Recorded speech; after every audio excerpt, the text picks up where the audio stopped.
Do you think Haley, Tomlin are lamenting the fact that they had Ben in the end of that game and now he's in a walking boot, Steve? Well, yeah, obviously hindsight is like 20/20, and you say, "Darn, I wish he wouldn't have gotten hurt, and maybe I wish he wouldn't have called that pass play and started running around and took a half sack, you know." But I would tell you this: we all watched the Green Bay Packer game too, right?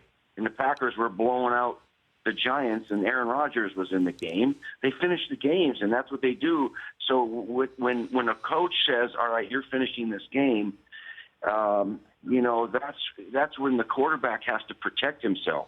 That's when the play caller has to protect the quarterback and not put him in the pocket where he's holding the ball and then taking those hits. So, you know what? It happens sometimes. It would really be unfortunate if Ben's limping for that Kansas City game. So these guys play. Aaron Rodgers played. And we didn't even think about him getting hurt in that game because he runs around so well. So your buddy Andy Reid's watching that game, seeing the Steelers doing their thing. What's he thinking watching that football game, do you think, Well, Steve? I'm sure he thinks they're pretty good because they had beaten them already this year, right?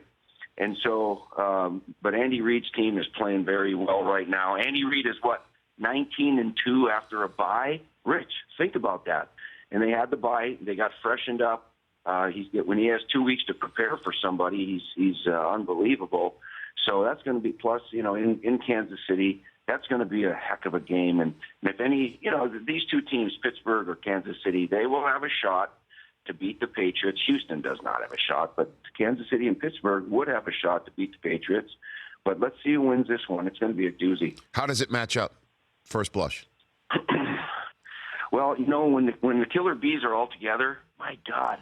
I mean, that was the theme out of this weekend, Rich. The home teams won. It's the first time all the home teams won since, 2011. But then the great players made big plays in every game. Aaron Rodgers tore it up. Le'Veon Bell and Antonio Brown and Ben tore it up. I mean, all the good players, Russell Wilson, played like they're supposed to play in big games. So, when you talk about having these Killer Bees healthy, and they haven't been healthy together. They are such a dangerous offense. It's going to be a matter of can that Pittsburgh defense, that young defense, stop Alex Smith and his weapons. They don't turn the ball over. It's going to be one of those games that goes down to the wire. A couple veteran quarterbacks. Maybe it comes down to with crowd noise helping, with weather helping, but they're both outdoor teams. I don't know. I haven't thought enough about this one to pick a winner in this game. Right now, it's pretty even. The Rich Eisen Show, weekdays at noon Eastern on Audience.